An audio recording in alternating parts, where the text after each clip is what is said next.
So, yeah, I guess that to start in the current situation, just to give an overview if you're not so familiar with the campaign and about the bases in Cyprus, and I think Matthew, you could probably do a much better job than me, but I just wanted to give a kind of sense about what we're talking about right now. Obviously, our focus is primarily on RAF Akrotiri, which has been the place where a majority of the spy planes, as well as other British aircraft, US personnel, um, US soldiers, and a whole host of other military actors who we obviously don't know the full extent of have been based. What you can't see in this map, of course, is its proximity to Palestine and to the wider region, which is why it is such an important base for Britain, the US, and in general the Anglo-American Empire. And I'll show you a video this week, I think, that really emphasizes that. Of course, this is not just a British base, which is why our campaign and why this webinar is titled UK US bases.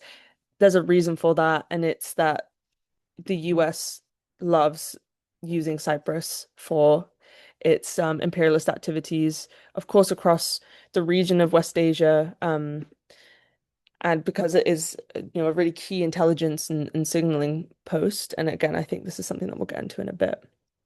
So obviously for this current context, there's a so-called ceasefire in Gaza right now, which we obviously know is not a ceasefire. People are being killed every single day. At least 600 people have been murdered by Israel. We're under no illusion that this is a ceasefire.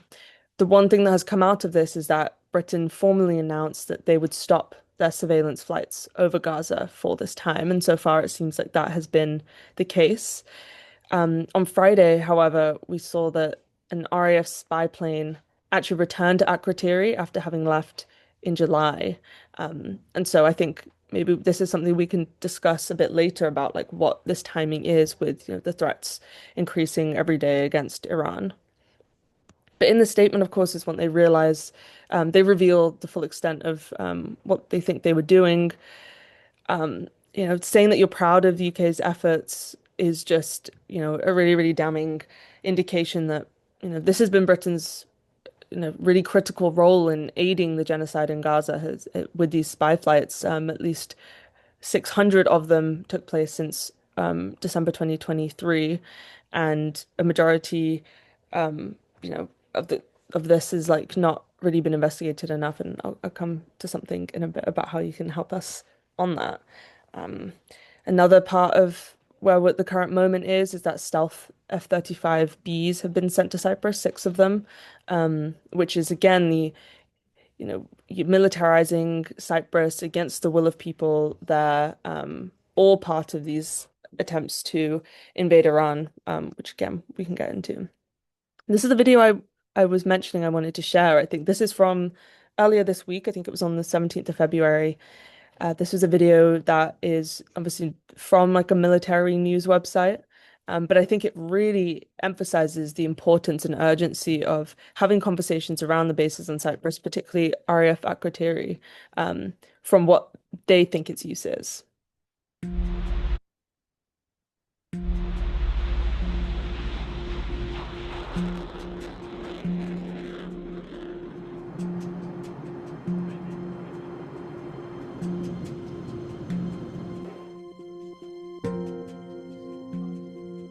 It's incredibly important that we maintain a location in the Mediterranean, which gives us flexibility to support operations to the east, out to the Middle East, to the south into Africa, but also up into the north into the NATO operational area, and therefore it gives us maximum flexibility to support operations wherever it's required.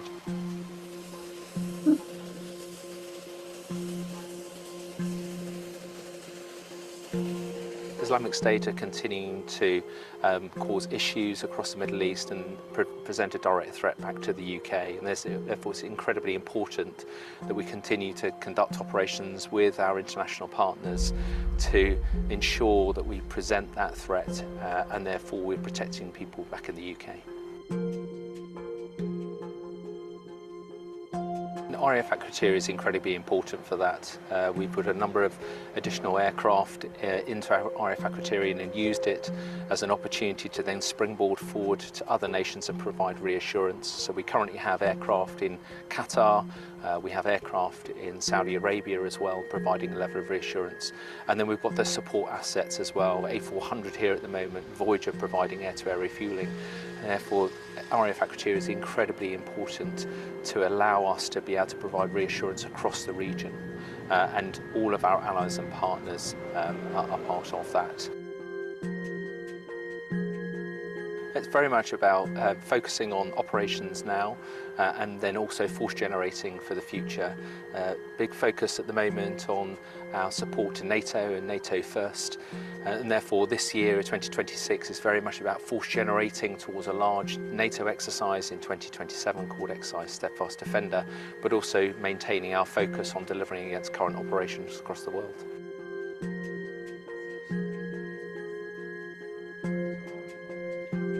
Those that are deployed here on operations for 4 to 6 months, how do we improve their lived experience with here, understanding their point of view and the sort of things that we can try and make better for them, but also for me to be able to report back into the UK areas where we can potentially improve, and that may be infrastructure, accommodation, it may be their support to operations.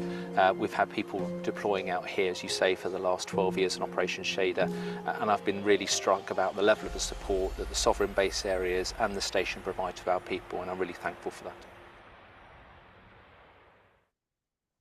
So I think we can read through the lines of what they're saying, which is that this is such an important base and it's such an important place for them to be conducting their violence and their attacks across the region. And I think it's important for us to recognize that when we talk about this, this is also what they say. When we're like, emphasizing the urgency of campaigning to shut these bases down, there's a clear reason in it, and it comes from here. Matthew, I want to pass on to you to talk about current situation in Cyprus, some updates, and continue our discussion about, where the situation is now and what we could be doing to shut these bases down. Thank you, Navpreet. Hope everyone can hear me well. It's great to be invited to speak to everyone here. Thank you all for joining. There's a lot that needs to be done regarding the bases in Cyprus, and generally, the UK has continued to not only remain complicit in Israel's genocide, but to be direct enablers and participants. Unfortunately, we cannot separate complicity from direct enabling because it all falls under the same umbrella of settler colonialism and expansion through ethnic cleansing. So, unfortunately, not just the British government, but also the Cypriot government have fully embedded themselves with the Israeli regime. And what this means is that they are using our island for their own military and political purposes, which only contributes to the further annexation, bombardment, and slaughter of Palestinians, but also even far beyond Palestine, all the way to Lebanon, to Yemen, even instigating further conflict in Sudan. So, unfortunately, what we're really working against is not just one military base, but it's a battle and a struggle against a whole chain of a military industrial complex that is being used to sustain the oppression across the region. So there is a lot of work that needs to be done, but hopefully we can slowly motivate each other and work together in order to secure a better future for us, one that's actually filled with justice and accountability and what really means international law. So I just want to start off by giving some updates about the current situation in Cyprus. Things have been troubling, just looking at the latest escalations in tensions between Iran, the US, as well as the European Union, because they're also extremely complicit in escalating the tension that's rising. And so even though the UK had officially announced that they had ended surveillance flights over Gaza, the day before they made that announcement, two new protector drones had been stationed at RAF Aphrodite. And until today, those drones continue to, one, conduct training flights south of off the coast of Aphrodite, but also they've been involved in active deployments towards the region of Syria and Iraq. So we can see clearly that even though they've announced that they've stopped direct surveillance flights over Gaza, their mission in terms of securing Israel's interests and the US's interest by extension across the region is still prevalent to this day. So, uh, just a bit more information in terms of the specifics of the military activity. So, both Shadow R1 spy planes that have previously been used for surveillance flights over Gaza have been stationed at RAF Aphrodite. So initially, the first biplane made its way on Friday, I think, and then on Saturday, the second one was also deployed here. So there is a big escalation in the military assets being stationed on the island, and it's likely due to the unfolding situation between Israel, the US, and Iran. Now, while the UK government has specifically stated that they will not be aiding direct attacks on Iran, what they failed to exclude from what they are willing to do is protect Israel from any military threats that they might receive. So just like previously when there was the previous Iranian retaliation, we saw UK fighter jets deployed in order to protect Israel from the retaliatory attacks, which directly involved the British bases in Cyprus. Now, while they might pretend that they're not involved if they're not directly facilitating attacks on Iranian soil, if they're still selecting to defend Israel as it conducts this terror in the region, then they are just as complicit as of being directly involved. So it's important that we realize that we can't separate how complicit the UK is, even if they're not involved in direct attacks. We need to look at the whole chain of command and the entire network of complicity. Unfortunately, there are many states, including the Republic of Cyprus, that have chosen to side with Israel despite years of genocide, occupation, and apartheid. Um, just today, for a bit more background information about the developing situation in the Mediterranean, Netanyahu officially announced an alliance between India, some undisclosed Asian, Arab, and African nations, as well as specifically mentioning Cyprus and Greece in order to form what they call a hexagon of an alliance. And this is clearly in order to provoke and instigate tension in the region, which then pushes all of these nations to further militarize. And how they choose to militarize, many select Israeli weapons manufacturers. So, in this way, Israel literally manufactures their own weapons industry. They're able to slowly grow an independent way of sustaining the continual violence in the region. Several weeks ago, Netanyahu himself had clearly stated that they were planning on investing billions of shekels in order to become independent in their military weapons manufacturing procedures. So that would basically give them freedom to create as many weapons as they want without the help of the US or the UK or other European states. And by funding and politically aligning with Israel, that's continuing to be fueled. So the longer that these states support Israel economically, politically, militarily, the faster that they'll be able to become self-sufficient in terms of their weapons manufacturing procedures. And then they'll have no one who will be able to control them. Because now, in a sense, the US could end Israel's terror right now if it decided to. If they had cut off the funding directly, which they are the main funders of, they could end all of this right now.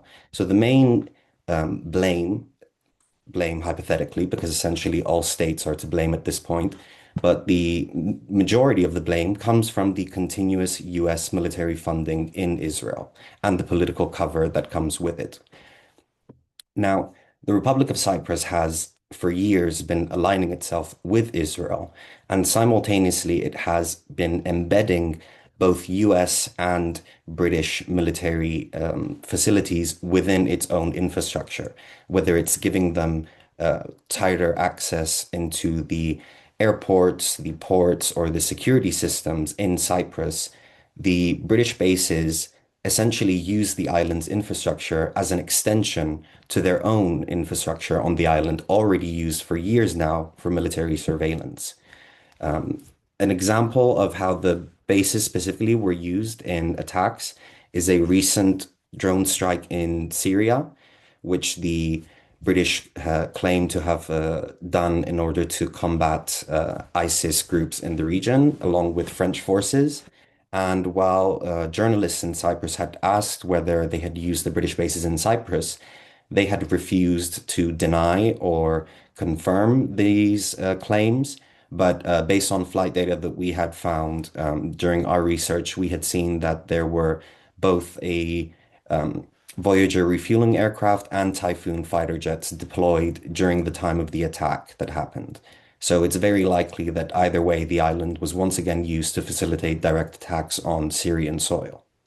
So we can see that the use of Cyprus as a military outpost for the UK, the US, and Israel hasn't ended, and it's only being further embedded within both the Republic of Cyprus as well as the British bases.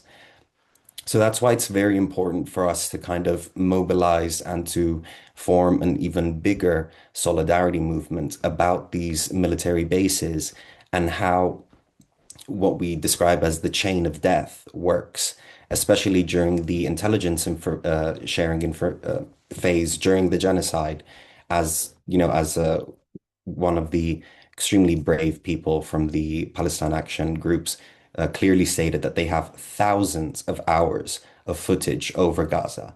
And what this means is thousands of hours of war crimes being documented.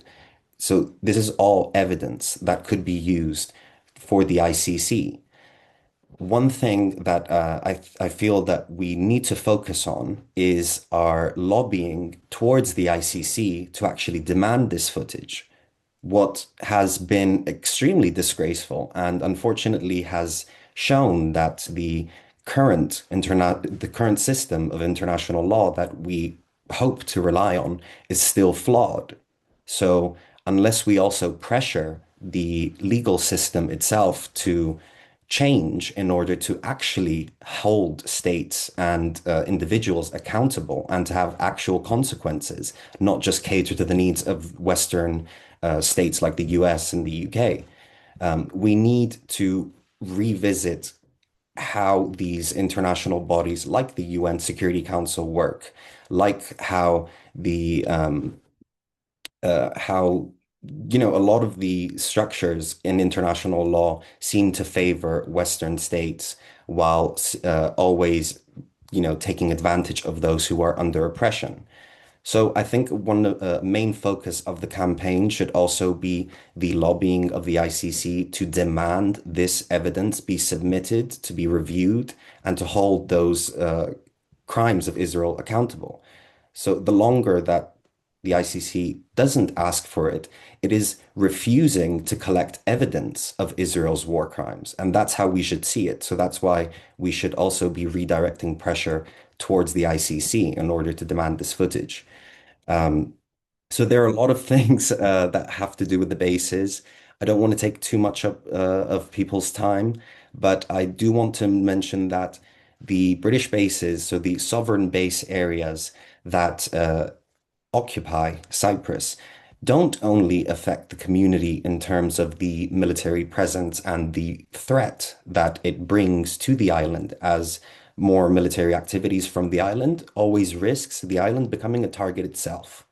But just to give people who are in the UK or the US an idea of what other problems could arise from having sovereign base areas, recently, a few weeks ago, there was a protest outside the Gelia bases over urban planning delays because basically there are a lot of issues when it comes to certain laws and permits that can be given to the local Cypriot community because of the legal standing of the sovereign base areas, which results in people even losing their livelihood, as many depend on farming or dependent on these permits. And so now the community of the Gelia has even gone to the extent to call for um, ignoring the presence of the sovereign base areas, which is quite a significant change in the local community. It's a quite interesting, and I think people would appreciate the fact that these sovereign base areas don't only entrench colonial rule in Cyprus as it used to occupy, as it was occupied by the British, but it continues to essentially just cause further confusion and also uh, diminish our own sovereignty as the Republic of Cyprus because of even technicalities within the law of having a sovereign base area and whether it is gradually integrated into the Republic of Cyprus. Uh, I don't want to go too much on a rant, but I just want to say one last thing in terms of what the UK is trying to do in Cyprus is normalize their military presence. For years, for decades, these bases have been used for bombing campaigns in Libya, Lebanon, Syria, Iraq, Afghanistan, Yemen, and they have been for years used as a surveillance outpost from North Africa to regions as far as the Black Sea to as regions as wide as the Red Sea and Yemen. So we cannot allow the government to continue to normalize this situation. And I'm talking about the British government, but also the Republic of Cyprus, which is trying to cater to the needs of the British in order to ensure that they don't basically cause any other issues in terms of the tourism between Cyprus and British and also the economic ties. So essentially, the UK has leverage over our government's ability to even comment on the basis because it could affect other aspects of relations between Cyprus and the UK, which could severely impact Cypriots' livelihoods. So that's why it's really important for a common solidarity between all Cypriots and British people, as well as people in the US and allies across the region where a lot of people have been affected by these foreign military outposts to unite and take a stand against our government's complicity and to end the myth that building more bombs and guns will make us any safer. The day that we decide to give up our arms will be the only day that we can actually ensure our own safety. So thank you everyone for listening. And yeah, thank you, Nuvpreet, again. Thank you so much. That was an incredible overview and such an important message at the end. I think you touched on so many things that are like so urgent and important for us. And yeah, explained it in such a clear way. We're really grateful for all the work that you're doing in Cyprus. With Genocide-Free Cyprus, if people are not yet familiar, please follow them on Instagram, and I think you're on Twitter as well. It's an incredible work that hasn't been done. You were the ones tracking the spy flights initially, tracking the cargo and the other weapons that have been sent to Cyprus, which are being used, um, like you mentioned, much more succinctly and in detail than I can. And yeah, we're so grateful for you. And you're so right. I just want to underscore like it is so important for us to be having this international solidarity, which is why we want this to be, the broadest possible campaign we can to highlight the reality of what the bases in Cyprus are used for and why it's so urgent that we campaign against them from Britain, from the US, and of course from Cyprus. So thank you so much. Um, so I'm going to pass on to Alfie, who is part of Code Pink in London to give us a similar update on the situation in Britain. I think a lot of some things will overlap, but maybe you'll be able to draw out some other elements too. So go for it. Yeah, thanks. So I'm going to zoom out a bit from Cyprus to try and link developments around Venezuela and Iran and the US attacks there, and try and link in Britain's role to that, and also kind of specifically the role of British overseas bases as well. Um, so I was first just going to go over again a bit more about the RAF Akrotiri and the British bases in Cyprus and their role um, in attacks on the region in the past sort of couple of years. I think it's already been outlined quite well, but I'll just go through it again. Um, so Akrotiri provided refueling for the US planes that bombed Iran's nuclear sites in June last year. Um, and the bases provided, intelligence and surveillance for this operation as well. So even though the UK wasn't involved directly in that operation, um, it it was involved almost directly. It sort of did everything but actually participate in the bombing itself. And this is sort of what these bases enable the UK to do. They enable the UK to participate um, in a lot of the American operations in the region without sort of having a public role. Um, and that is replicated around the world, as I'm going to try and show in relation to Venezuela, in relation to the build-up on Iran now as well. Um, so as you mentioned, the six British F-35Bs that are currently stationed in Akrotiri. Um, this is directly in relation to the build-up against Iran. These F-35s have like very advanced electronic sensors, as you can imagine. So they're essentially been sent to Cyprus to conduct surveillance on Iran to map their air defense systems. And I found this in an article from one of these military blogs, which is always quite good sources of information, politically not on our side. They do provide some quite good info. So it just shows again that Britain is really participating in this directly, even though a lot of the narrative right now is that Britain isn't wanting to participate. But these things are actually happening on the ground. Um, and then the role of the American intelligence services, so the NSA, on the bases is also very unknown. So even though technically the base is a British sovereign territory, the NSA sort of runs part of these bases for itself, essentially. And so there isn't really any oversight of US intelligence operations by the UK, even if the UK was going to have something good to say in the oversight process. That's not even possible. So, let alone having democratic accountability for the people of Britain or Cyprus to decide if they want this kind of thing happening on their land and in their political jurisdictions. Um, so Britain's role in US wars during the Trump administration has generally been much more significant than many people realize. Britain actually suspended intelligence sharing with the US in the Caribbean and Eastern Pacific regions last year, November 2025, because of the strikes on fishing boats and the killing of all the innocent people during Operation Southern Spear, which I'm sure people are familiar with.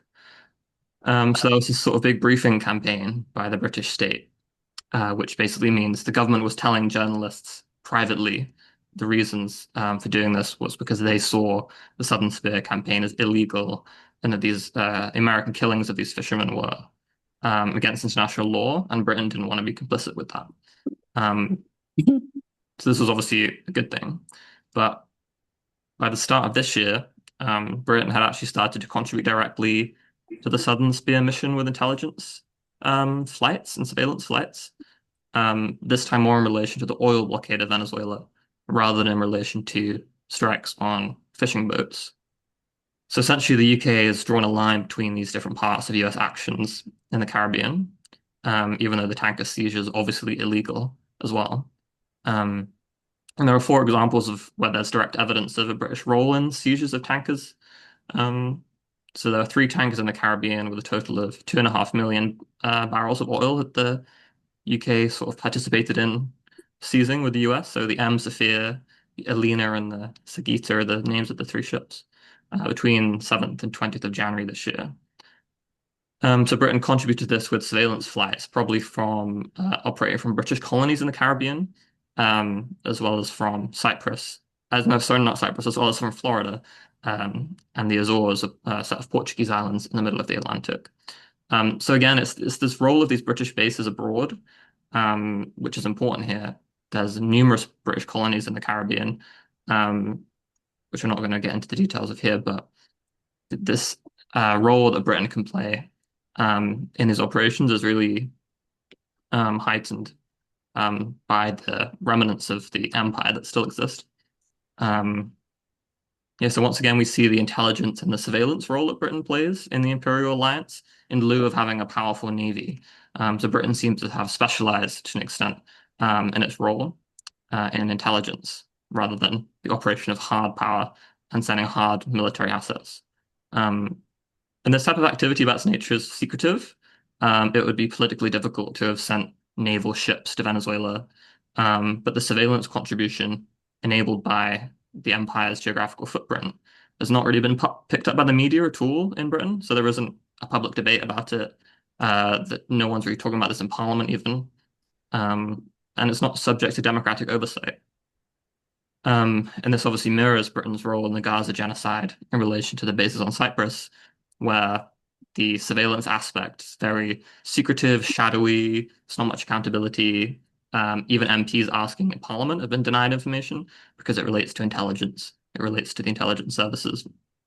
Um, so I think that's quite an important thing to sort of take into account when we're like running our campaigns. Um, the other case I want to talk about is the Bella One, renamed the Marinera, the famous oil tanker that the US seized just south of Iceland on January the 7th. This was a Russian flag tanker sailing from Venezuela to Russia. And what happened here was much more direct. American Special Forces flew to Britain, which was tracked by flight trackers following known special operations planes. Um, and then they undertook the seizure operation after flying from Britain in helicopters and liaising with US naval assets near Iceland. Britain provided much more intense logistical and surveillance help in this instance, as it happened so close to our island. So the ship was hijacked, stolen, and it was sailed to Scotland by the US. The 26 crew were kidnapped and falsely imprisoned in Scotland. They were sort of staying in various hotels in Scotland for a few days, and then most of them were sent back to their home countries after the US decided they didn't need them for their investigation. But the most interesting aspect to this is that the captain and the first mate of this ship, captain is a Georgian citizen. Um, they were not let go because the US wanted to prosecute them, basically. So the wife of this captain of the ship made an appeal in Scottish courts, arguing that her husband was being illegally detained and without the right to proper extradition processes. So a Scottish court granted an interim interdict, which is basically an emergency injunction preventing this man being removed from Scotland while they undertake the judicial process to hear this appeal. But immediately after that decision, like in the literal hours afterwards, the captain and first mate were taken by US Special Forces from Scotland and transported to an American warship off the coast of Scotland, which then sailed to Puerto Rico. And they are now, I think, both in Puerto Rico. They've been indicted in America and are going to stand trial in Washington, I think, in a few months. Um, and this is for charges of preventing lawful seizure, so not stopping for the US Coast Guard ship. So the Scottish government has condemned, the US actions of ignoring a Scottish court, and the Green Party in Scotland, which are a slightly more left-wing party than the government in Scotland, have sort of been a bit more serious about this and talked in the Scottish Parliament about, in the language of America, kidnapping people from Scotland and ignoring the Scottish judicial system. So I think there's two interesting parts to this. Obviously, like all US actions around Venezuela and tankers, there's no legal basis for them to do this. A ship isn't illegal or part of a dark fleet just because it's sanctioned by one country. Venezuela and Russia are sovereign nations who can conduct trade sail ships between each other. Um, and no one can call that illegal. So there's this pretense that somehow these sanctions represent international law, but they're just edicts by one country with no relation to the UN or treaties or multilateral decision-making bodies. And the Bella one wasn't even sanctioned by the UK. So these three other tankers I mentioned were sanctioned by the UK in December last year. But the Bella one wasn't actually sanctioned. So there's even less possible legal justification for the UK's involvement in this seizure. Now, all these sort of moral questions should be relatively obvious to people on this call, but I think it's more of an interesting legal question for Britain and the sort of how they can justify it. And the second part to this is the US flouting of Scottish and British law. So, and there's some Americans on the call, and if you don't know, Scotland has its own judicial system, which is separate to the rest of the UK. So it can exercise judicial authority under the vast majority of stuff you would normally think of as under the law. And the Scottish government has a high level of autonomy within the UK, has its own parliament, its own elected government, makes its own decisions about most things. So the US, violating the laws of places where its troops are based is pretty normal. The murders and rapes that go along with US bases abroad. We know about cases in Japan, Korea, and even in the UK, a couple of years ago, a US diplomat's wife killed a young guy cycling near an American base, and she never faced any justice. She flew back to America and never was charged with anything. So regardless of UK law or international law, the US is allowed and even invited to do anything it wants in Britain, and it can commission the British military to help. So the British military is helping the US commit crimes in Britain. This kidnapping of people in Scotland was illegal under British law because of that Scottish court's decision, but it was aided and abetted by the British military, which should kind of be more extraordinary, the people who reacted. So obviously it's more important to think of the imperial violence, that we're dishing out to others rather than ruminating too much on the implications of that violence here. But what's interesting about this is it's more the seeds of a domestic political or legal crisis that we can use to help undermine Britain's role in American operations. So I want to move on a bit to Iran and talk about the US massing of assets for the attack on Iran. So there was quite big news a few days ago about the UK denying the US the right to strike Iran from UK bases, namely Diego Garcia in the Chagos Islands in Mauritius, and also potentially bases in the UK itself. So just give a very, very brief explanation of the Chagos Island situation for those who don't know. There's a UK colony in the middle of the Indian Ocean called the Chagos Islands. The main base on the island is called Diego Garcia, and the Americans have established an enormous base on the island, which has been very important in American operations in the Middle East. And it also served as a big CIA black site during the torture years. Captors from Afghanistan, Pakistan were tortured there extensively. So the UK recently made a deal with Mauritius to hand back this Chagos Islands area to Mauritius because it's essentially illegal under international law that the UK is still occupying this area. So on the face of it, this dispute is a good thing that the UK is, potentially denying the US the use of these bases in Iran, but I think there is stuff under the surface that makes it a bit more interesting. So there's some questions that it brings up, if this is actually true also.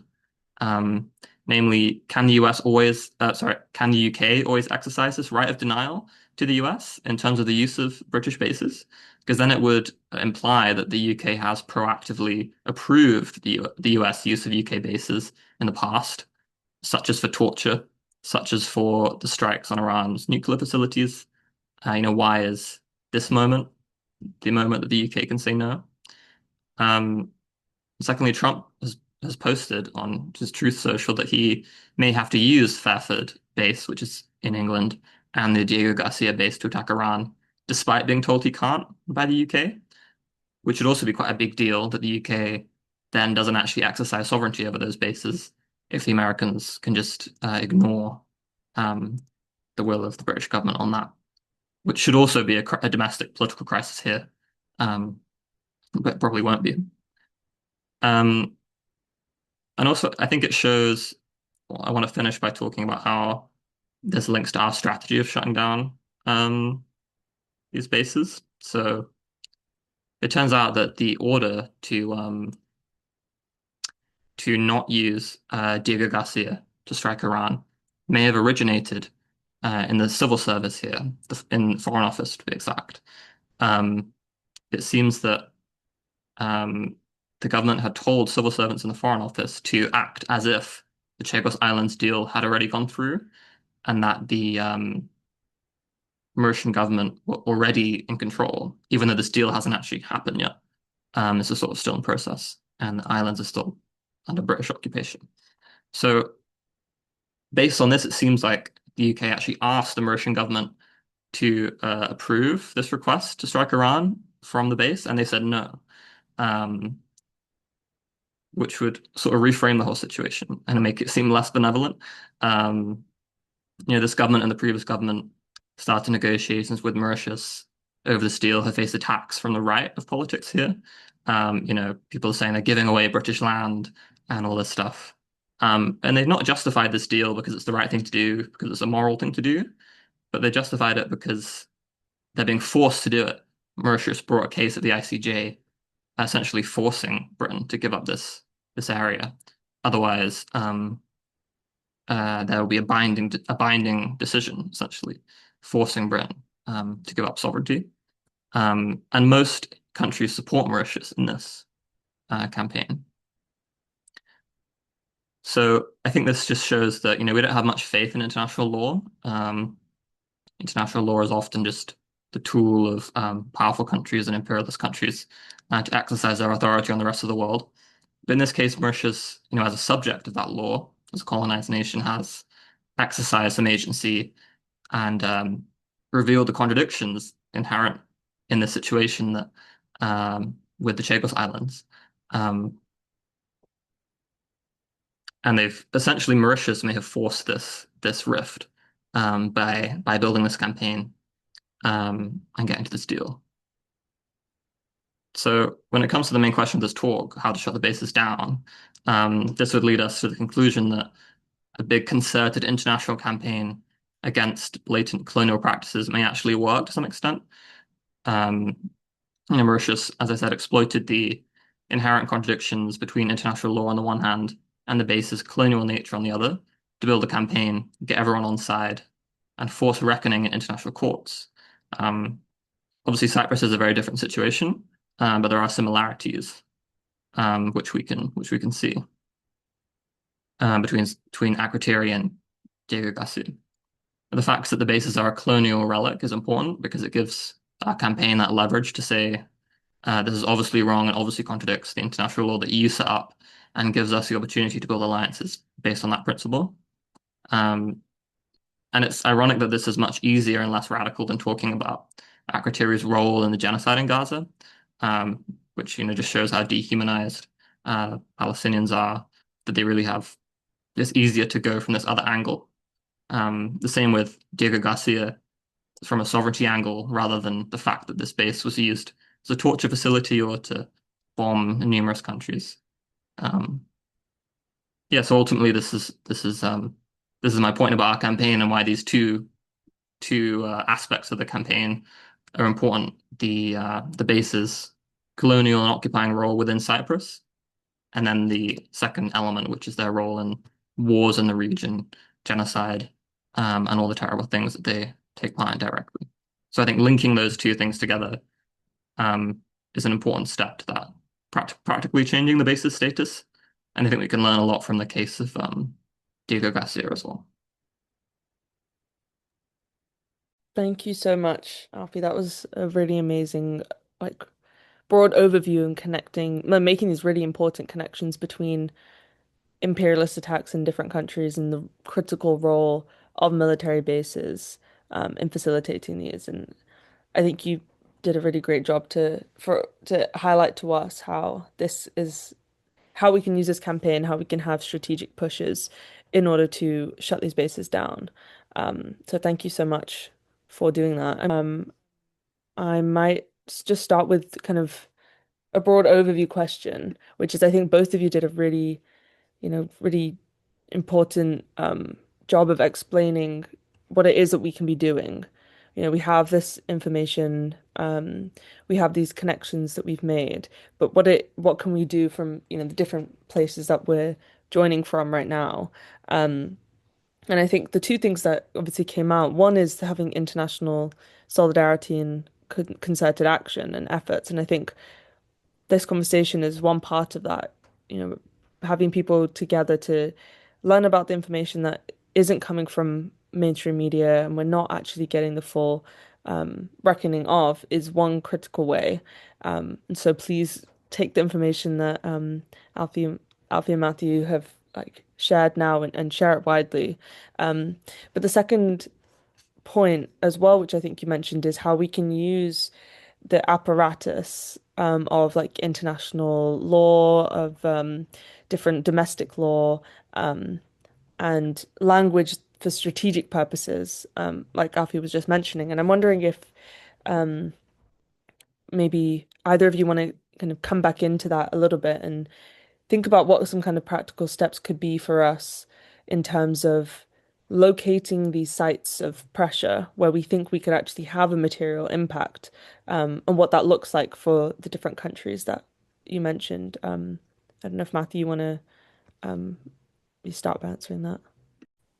Yeah. Well, I'm going to be honest, and I'm going to start out by saying it's going to be difficult either way. But it shouldn't be something that discourages us because what we're fighting against, like I had mentioned earlier, is something much bigger than just one state's political agenda. It's this entire regime where certain people are designed through international law to be oppressed, to be exploited. Now we're focusing a lot on Palestine, but even in Congo, in Haiti, with the mineral extractions happening there, I'm going a bit out of topic. But that's just an example of how something as simple as something that we purchase could affect the livelihood and the life of someone across the entire world from us. So I think it's about kind of realizing this chain and realizing that the way that we've structured our way of life has become problematic. It has come at the cost of someone else's exploitation. And so I think in terms of what we can do is because we have so much to fight back against, essentially we have to do anything and everything. Um, Whether that's something from an artistic perspective to talk about, to start a conversation about the bases and military, colonial remnants across the world, whether it's having discussions between family members or trying to do it at work between colleagues, whether it's actually going out to the streets and planning and organizing and lobbying your MPs and other local politicians to take direct action. One thing that I do want to point out, which I think it's good for people to recognize and for us to put pressure on for our own governments, is that condemnation means nothing. Because all we've been hearing about for over 2 years now is the UK is condemning this, the European states are condemning this, Arab states are condemning this. All of this condemnation for years now has amounted to nothing. No sanctions, no embargoes. Condemnation means nothing. Yesterday, no, today, excuse me, a Palestinian teenager in the West Bank, only 17 years old, succumbed to his wounds because he was shot dead by Israeli occupation forces. Condemnation means nothing in the face of a bullet to the head. So unless our governments actually take substantive action in terms of cutting political ties and economic ties and military ties with Israel, condemnation again means nothing. People have starved to death. People have been frozen to death. Things have become so extreme that slowly people are becoming desensitized to these atrocities. So I think one thing that people kind of need to constantly do is actually remind themselves of their own empathy, because even I struggle sometimes to feel the full emotion of what we should be feeling when looking at these things. And so I think the longer they try to normalize this, the more we need to push back in every way we can, whether through art, culture, politics, in any part of your life. If you can talk about Palestine, if you can talk about the bases, you can talk about your own political corrupt system in the UK. It's a matter of not shying away from becoming political and realizing that every choice we make is political. And if we choose to ignore that, then we are only playing the game that they want us to play. So, yeah, that was just my takeaway. But Alfie, feel free to kind of jump in on any points. Yeah, obviously it's a hard question, like what can we actually do and how are we going to affect change is always like the unknown of like when we make this analysis. Um, as I said, the legal aspect is really important, but there's a lot of things that can feed into illegal pressure. Um, like creating that popular pressure on governments. I think, we've started to do a little bit with our campaign, which is obviously building on other massive international stuff and historical campaigning. Just bring this to people's attention. Like we've got, I think, at least 10 questions asked in the British Parliament directly about Cyprus and the intelligence role of the bases and so on. The government hasn't really answered these properly, but you sort of never know the impact of your work because the conversation that the government's having is obviously secret. But often it comes out later that these kind of campaigns, even if they're small, do actually elicit responses, elicit actions within governments, and they can actually affect change. So, it can be disheartening to not feel like you're having an impact and that the state is ignoring you. It's just saying, no, this is secret stuff, this is intelligence. Go away, essentially. But I think it can have an impact, definitely. That's been a big part of other campaigns. Um, so that we keep doing that is important.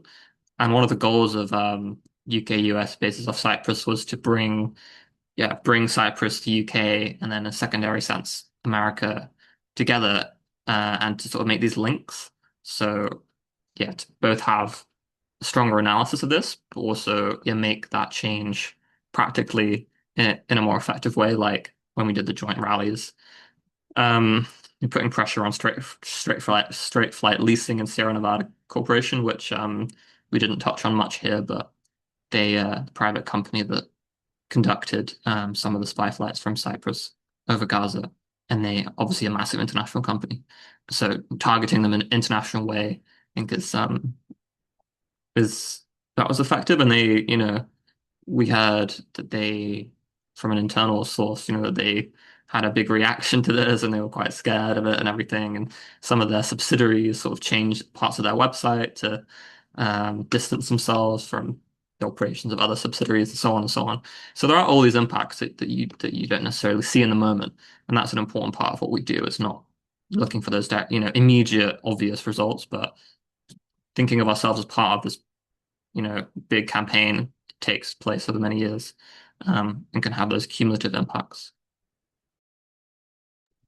Yeah, thank you. I think you both explained the avenues that we do have, but also, recognizing that all the work that we do in terms of education and really amplifying this issue is already definitely having an impact.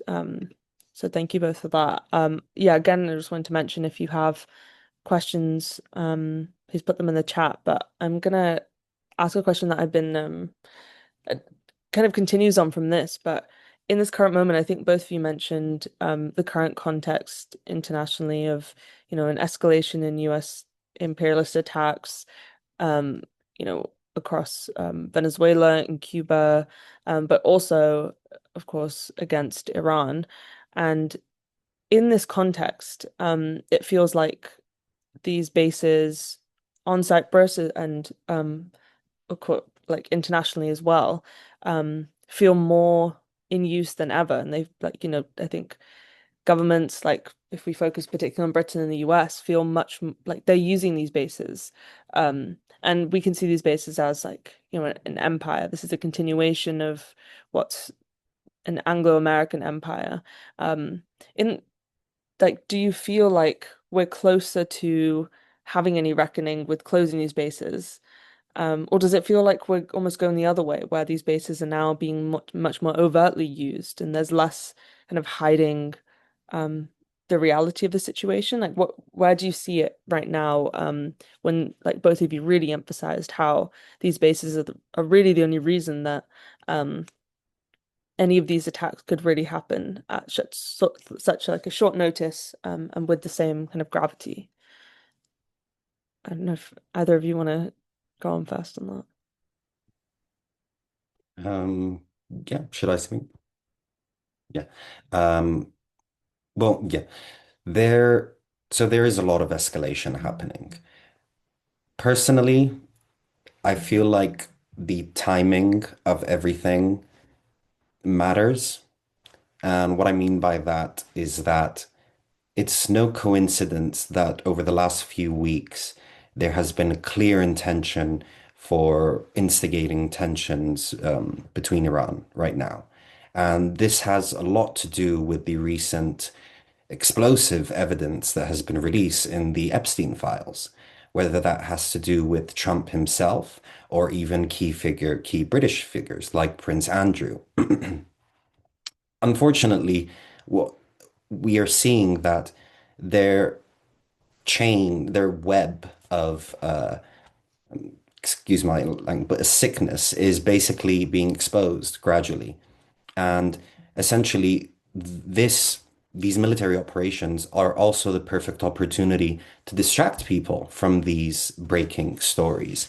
And they can kind of hit two birds with one stone in terms of push their colonial agenda in the region. So they can push their imperialist goal to basically steal the resources and exploit people across the region while simultaneously distracting from the corrupt and perverse nature of the political elite, because that's what we have to go against. It's not just about governments, it's about weapons manufacturers, these huge corporations, and these key uh, billionaires, essentially, who have a chokehold on the entire media sphere, the political sphere, and the economic sphere. So that's why it's kind of important for people on the left, people who, you know, take an anti-colonial, anti-imperialist stance to come together in order to basically provide the alternative to the current system we have. So I think it's really important that while we're seeing this escalation, it's almost purposeful the way that they're acting. And I think things will get worse before they get better because they will try to suppress any movement against their regime before we'll be able to overthrow them. And it sounds bad, but unfortunately, it's necessary to kind of face that hardship. I think a key example is the Palestine Action being labeled as a terrorist organization. Unfortunately, things had to get worse for the people in Britain before, with the recent overturning now the government is currently in a very exposed state. And politically, Keir Starmer and the Labour Party is extremely vulnerable. So this is why it's also a key opportunity for people in the campaign to essentially take advantage of their vulnerability right now in order to push for true accountability and justice. So I think things will get worse before they get better, but we need to also look at using the opportunity in terms of at least the exposure that we have right now. Because I think this exposure is something that is fragile, but if we are consistent with it, will manage to basically really push the message and actually cause, a big shift. Yeah, it's a very interesting question. Um, I think it depends on your analysis. It's not like a hard and fast answer for sure. Um, it depends how you see the world and ultimately will play out. But I think there is within your question an implication of one of the core kind of contradictions of all the stuff we've been talking about is this imperial sharpening, maybe, or some people say, um, you know, the US is in decline. It goes into a more aggressive phase of warmongering, for example. So this sort of intensification of imperial violence, certainly under this Trump administration, but probably also post Alexa flood as well. That is kind of a general trend that we're talking about.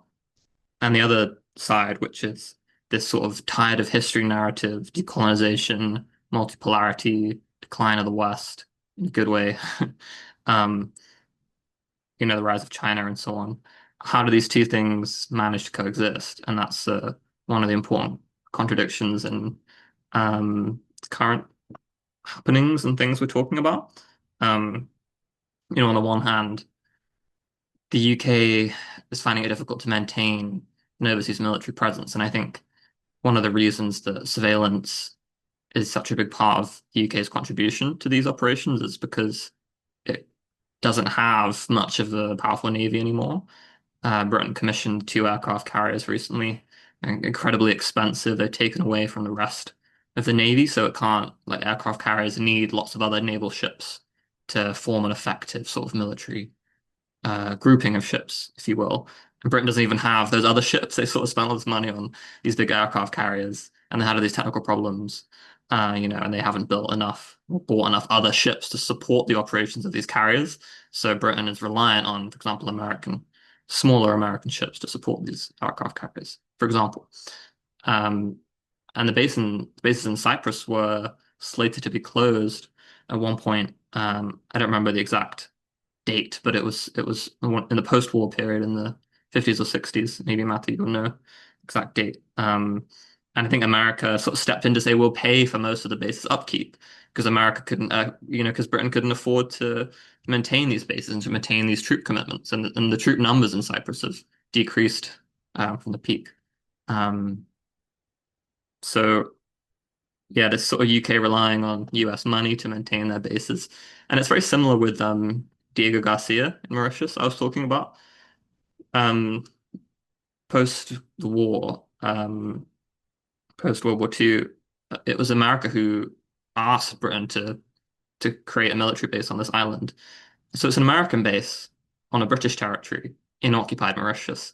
So there's three elements to this, which is actually similar in that way to Cyprus, because a big part of the British bases in Cyprus is the American presence and the American control of what those bases do with NSA, especially.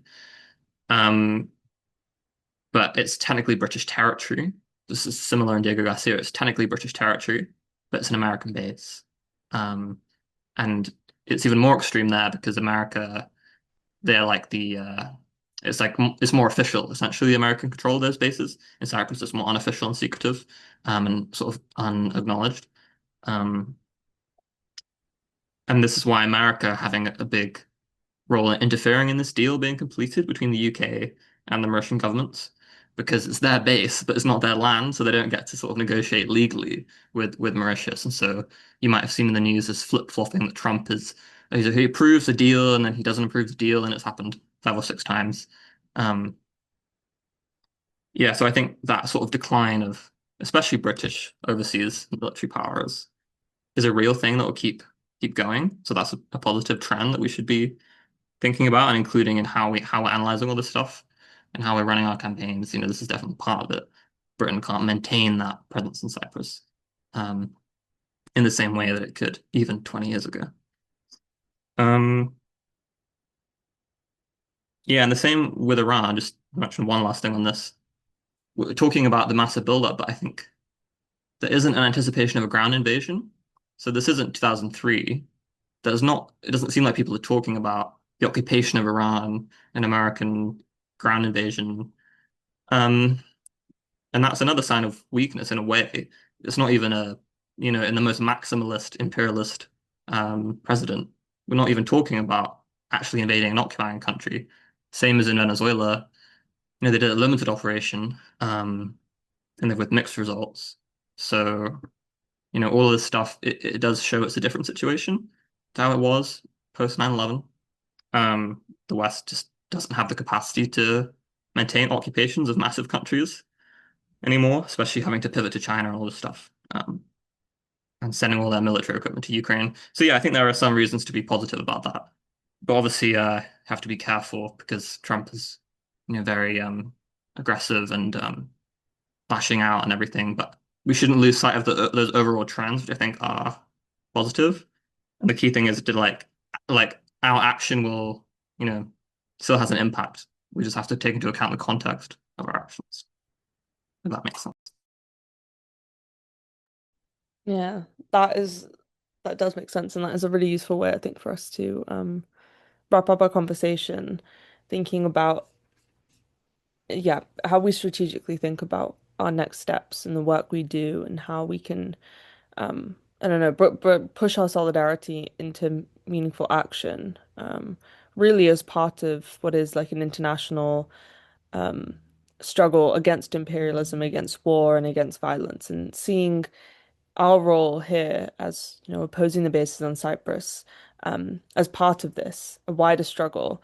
And I think within that we have to recognize the different forces at play that are totally entangled together. And I think in a lot of our language we talk about how the bases on Cyprus and their use as forming an air bridge to supply unlimited weapons to Israel, their use of surveillance flights over Gaza is all part of this like supply chain of death. And Matthew referred to this before. And so in the face of this supply chain of death, what we need is, international solidarity. Because we have the people, we have the workers who are, forced to load these cargo flights, to load the ships, to work in these areas. We have the power of like, people who were forced to undertake kind of the work of this war industry. And so, it is up to us to realize that while we have, the world's biggest empire ahead of us, we also have like, people who want humanity and who like are in the interest of humanity. And I think that's something for us to always recognize and always ground ourselves in.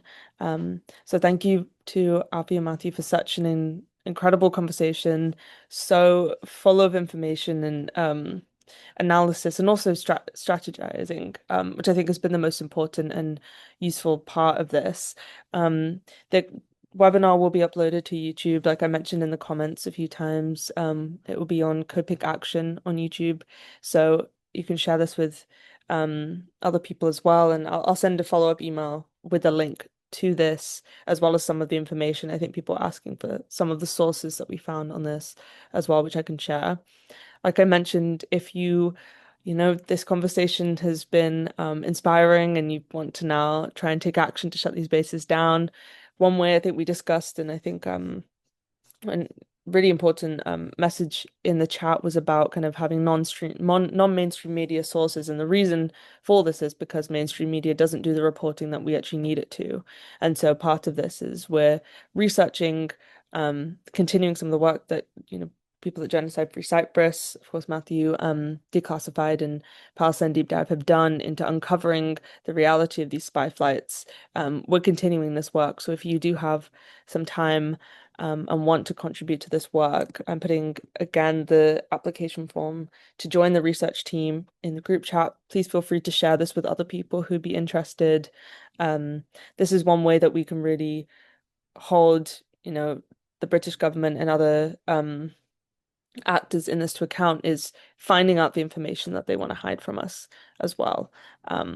So thank you so much for that. And yeah, also please, like we mentioned at the start, please keep updated with the Bryce Norton campaign, with Prisoners for Palestine. Of course, we had amazing news and joy this week with lots of the Sultan 24 released and the successful judicial review, which found the ban on Palestine action unlawful as well. So we have a lot of positive news to also drive us through in the face of lots of violence. So thank you all so much for joining.